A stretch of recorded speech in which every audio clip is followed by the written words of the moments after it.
Welcome to Sportpen. Great to be here. We're diving headfirst into the remarkable story of Hank Aaron, a name synonymous with baseball greatness. Absolutely, a true legend. But this isn't just, a recitation of stats. We're going to unpack the pivotal moments, the sheer, almost unbelievable determination. Yeah, that relentless drive. And those game-changing plays that cemented his legendary status. It makes you think, what really defines greatness in sports? Exactly. And how do athletes like Aaron redefine what's possible, how they rewrite the narrative of the game itself? It's fascinating because Aaron's journey, it doesn't just show his incredible talent, it also mirrors huge shifts in the American landscape, That's a great point. We're looking at more than just baseball records here. Right. It's about how one man navigated immense challenges and etched this enduring legacy that goes way beyond the baseball diamond. Absolutely. So let's set the scene. Mobile, Alabama. Picture a young Hank Aaron. Not a lot of fancy equipment around. His first taste of the game, it's coming through the crackle of a neighbor's radio. Wow. And to practice, he'd use whatever he could find. A broom handle for a bat. Get out. Seriously? Seriously. Bottle caps for baseballs. Even tightly rolled rags. That's some serious ingenuity right there, born out of just pure love for the game. Precisely. And that early resourcefulness, it wasn't just about making do. It probably fostered an incredible feel for the game, a real connection to the fundamentals that didn't depend on having the latest gear. Makes sense. And baseball wasn't just his passion. His brother Tommy shared that love. Oh, yeah. Tommy Aaron. And their parallel journeys eventually led them to play together in the major leagues. That's a pretty special family story. It really is. And his talent, it just shone through early on. Even at segregated Central High School, he was a dual threat, baseball and football. A natural athlete. But a really formative experience happened when he was about 14. His dad took him to see Jackie Robinson. Aye. During the Brooklyn Dodgers spring training right there in Mobile, he even heard Robinson speak. Imagine that. Witnessing Robinson breaking the color barrier like that, it just lit a fire in young Hank, solidified his own major league dreams. Talk about a life-changing moment. That encounter with Jackie Robinson is such a powerful example of role models, isn't it? To see someone actually doing it, breaking those barriers. Must have been incredible. It undoubtedly gave Aaron this tangible vision of what was possible. Really fueled his determination to follow that same path. And here's a bit of irony for you, because his high school didn't actually have a baseball team. No kidding. He started out playing softball. It wasn't until his junior year that he joined a semi-pro team, the Mobile Black Bears. That's where his raw talent really started getting noticed. Okay, so the Mobile Black Bears, that move was a pivotal step then. Definitely. Exposing him to a higher level of competition, getting him in front of professional scouts, it was the proving ground, really, that set the stage. And what an entry it was. After an exhibition game in 1951, the Indianapolis Clowns. Of the Negro American League. Well, right. They were so impressed they signed him right there. Spring of 52, he's just 18, playing shortstop for them. 18, wow. And get this, he led the entire Negro American League with a .467 batting average. .467? Uh-huh. And he did it with a cross-handed grip. You're kidding. Cross-handed. No, you can't make that up. That statistic is just mind-boggling. A .467 average in any pro league is exceptional, but with an unconventional grip at that age. It speaks volumes about his innate hitting ability. Just incredible hand-eye coordination. Defies logic, almost. It really does. Exactly. That kind of performance, well, it was bound to turn heads. The Milwaukee Braves came calling. Okay. They recruited Aaron after that brief but incredibly impactful stint in the Negro Leagues in 52. From there, he entered their minor league system. Now, this is where the stark realities of the time really come into sharp focus. Yeah. One of the first black players integrating baseball in the Deep South, playing in the minors, Aaron faced a constant barrage of racism. The insults, the racial slurs from fans, and sadly, even from some teammates. It was a heavy burden to carry. It's sickening to think about. The indignities he had to endure. Simple things, like staying in a hotel or eating at a restaurant. Denied to him because of the color of his skin. It's just a brutal reminder of the environment he was navigating while chasing his dream. And yet, amidst all that adversity, his extraordinary talent just kept shining through. Incredible. While playing in Jacksonville, Florida, he didn't just persevere, he dominated. He led the South Atlantic League in batting average, doubles, runs scored, total bases, and runs batted in. Wow, a clean sweep. That's almost like a defiant statement, isn't it? Try and stop me. It really is. And it earned him the South Atlantic League's Most Valuable Player Award in 1953. It's clear his determination wasn't just resilience. It was this powerful force propelling him forward. That relentless drive, it became a defining characteristic of his whole career. Even early on, he had this intense focus. He famously said he started preparing for each game the moment he woke up. That level of mental preparation is rare. Absolutely. And it undoubtedly played a huge role in his sustained success. And that focus was tested immediately in 1954, his rookie year with the Milwaukee Braves. He gets called up to fill in for an injured Bobby Thompson. Right, the outfielder. Now, despite his stellar minor league season, great spring training, the expectation was he'd be sent back down once Thompson recovered. It really highlights how precarious things were for a young player, even one as gifted as Aaron. The business side doesn't always reward merit right away. True. But as we often see in sports, fate can play a pretty dramatic role. It certainly did here. Bobby Thompson tragically broke his ankle. Oh, wow. Creating this unexpected opportunity for Aaron to stay with the team. A real twist of fate that let his major league career truly ignite. Sometimes opportunity knocks in the most unforeseen ways. And once he got that chance, he grabbed it and just never looked back. Yeah. We saw the Braves emerge as a really formidable team. Yeah, they got cut fast. Culminating in winning the National League pennant in 1958. Right. Though they lost the series to the Yankees that year. They did. But it was a clear sign of their ascent. And Aaron was right there at the heart of their offense. He was such a consistent offensive juggernaut. 1959, he has this unbelievable game against the San Francisco Giants, hits 3 home runs. 3 homers in 1 game. Yeah. That's the kind of performance that becomes legendary. Fans talk about that for generations. Definitely. And that wasn't just a one-off. Throughout the 1960s, he was consistently one of the most feared hitters, regularly swatting 30 or more home runs each season. That kind of sustained excellence over a whole decade. It's a testament to his remarkable skill and, frankly, his longevity. In 1963, he led the National League 44 home runs, 130 RBIs. MVP caliber numbers right there. Absolutely. And then, 1965, the franchise moves from Milwaukee to Atlanta. A big shift, a new chapter for the team and for Aaron in a South that was also changing. And as the 60s wound down, Aaron's place among the game's all-time sluggers was just undeniable. 1969, he passes Mickey Mantle on the career home run list. Another huge name surpassed. Further solidifying his iconic status. And the milestones just kept piling up. 1970, he gets his 3,000th hit. An incredibly rare feat. Speaks to both his power and his consistency. Right. He also set a new record for the most seasons with 30 or more home runs. Again, underscoring that remarkable sustained excellence we keep talking about. Then came the early 70s, and the whole baseball world started buzzing. That was the big one. About the seemingly untouchable record held by Babe Ruth. In 72, Aaron passes Willie Mays. Another legend. To move into second place all time. By the 73 season, it was clear. He was on the verge of making history.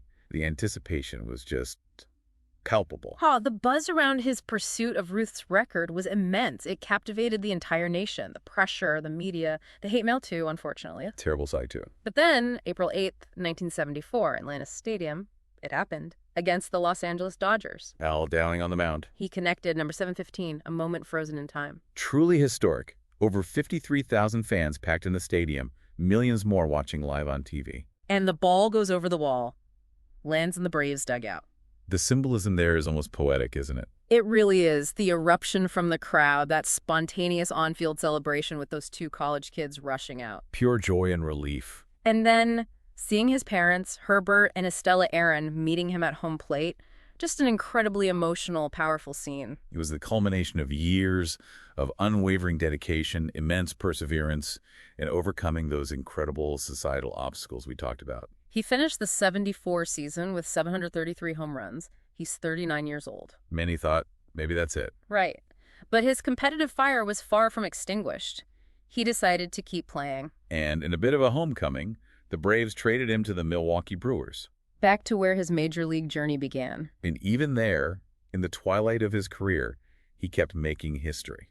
In the 75 season with the Brewers, he breaks another one of Babe Ruth's legendary records this time for runs batted in, RBI. Wow. Still producing. And he played in his final All-Star game that same year. A testament to his enduring talent and the respect he commanded. Then 1976, his final season as a player. He hits number 755, his final home run. 755.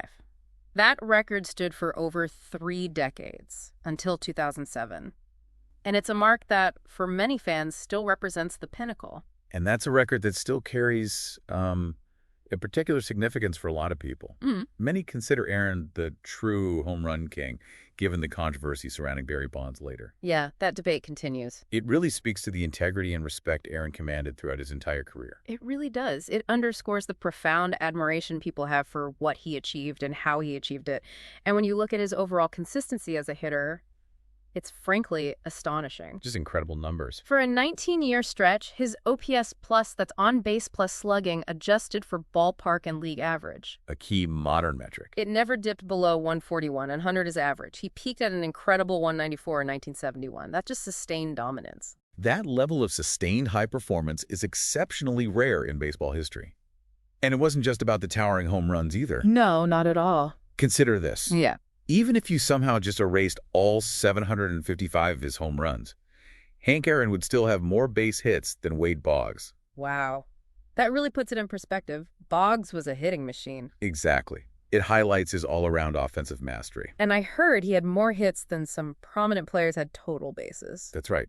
It truly underscores his incredible consistency, his ability to just get on base, hit for average, hit doubles, not just swing for the fences. It speaks to the rarity of an athlete maintaining such an elite level for such a long, demanding career. He wasn't one-dimensional. Not at all. He was a consistent force that opposing pitchers had to deal with for over 2 decades. And beyond these remarkable feats on the field, Aaron's impact rippled far beyond baseball itself. Oh, absolutely. He was the last major league player who had also played in the Negro Leagues.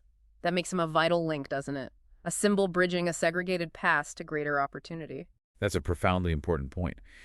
He embodied the immense talent that was in the Negro Leagues and the inherent injustice of segregation in baseball.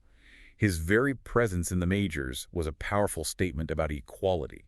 And after he retired from playing, he didn't just fade away. He transitioned into a front office role with the Atlanta Braves Director of Player Development. Which was groundbreaking at the time, made him one of the first Black individuals in a significant management position in Major League Baseball. And he didn't just, occupy the role. He actively used his position to champion increased Black participation in the business side of baseball. Right. He understood that true equity needed representation at all levels of the game, not just on the field. He worked with organizations like the NAACP, other former players, advocating for racial justice policies, trying to create more opportunities for Black athletes in those crucial front office jobs. He wasn't afraid to challenge team owners, league commissioners on inequitable hiring practices.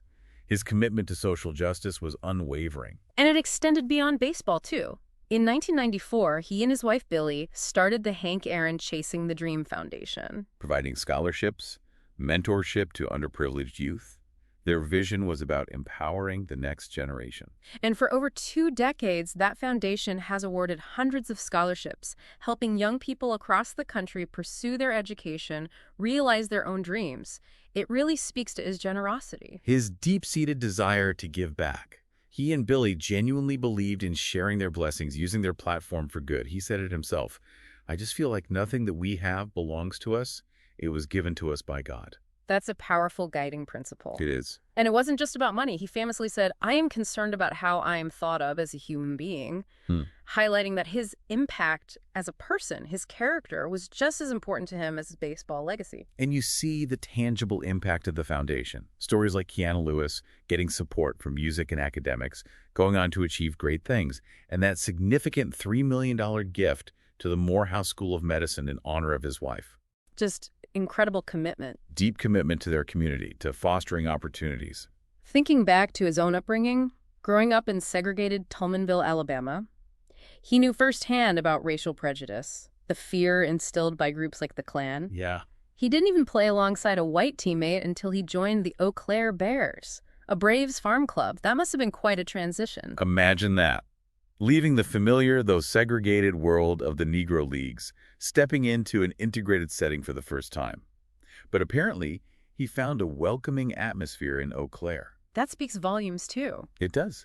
About individual acceptance, the potential for change. He also deeply valued the friendship and support he got from guys like Stan Musial. Another class act. Musial even traveled to see Aaron get his 3,000th hit, a huge gesture of respect and camaraderie. They even went to Vietnam together with other baseball figures. And his relationship with Jackie Robinson remained vital throughout Robinson's life. Robinson gave him invaluable advice, didn't he? Yeah, focus on getting around the bases. Be humble. Aaron recognized that the American dream wasn't readily accessible to him early on, and he credited Robinson with helping to pave the way. And even after breaking the home run record, despite enduring all that pain, the racist backlash, the isolation, he never wavered in championing civil rights. No, he kept fighting, actively encouraged young black athletes to stay in baseball, and then broke another barrier himself, becoming the first black American in a senior management position with the Braves. His unwavering support for the NAACP, his tireless dedication, rightfully recognized in 2002 with the Presidential Medal of Freedom. Well-deserved. And in 2009, the Hall of Fame opened that permanent exhibit chronicling his extraordinary life. Fittingly so. You know, in one of his final public acts, he bravely got the coronavirus vaccine. Yeah, I remember that. To encourage black Americans to do the same, directly addressing that skepticism rooted in historical medical abuse and discrimination. Using his influence right to the end. And even after his passing, his legacy lives on. Exhibits like More Than Brave at the Atlanta History Center, those discussions with people who knew him best. His story continues to resonate. It's a sobering thought, though, that despite his profound impact, the percentage of African-American players in Major League Baseball today, It's lower. It's actually declined compared to when Aaron broke the home run record. Yeah. He himself expressed concern that MLB's commitment to African-Americans wasn't as strong as it claimed. Raises important questions, doesn't it? About the ongoing work needed for real equity in the sport. It certainly does. Hank Aaron's story, it just transcends baseball stats. His incredible resilience facing immense adversity, his unwavering character, his profound commitment to equality.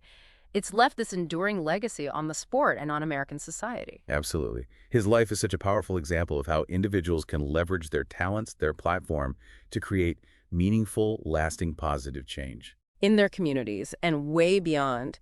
His journey offers this inspiring perspective on what it truly means to strive for greatness, not just in sports, but in contributing to a more just and equitable world. A legacy much bigger than baseball. Thanks for joining us for this deep dive into the extraordinary and impactful life of Hank Aaron. It's been an honor to reflect on his remarkable contributions. Thanks for listening to Sportpen.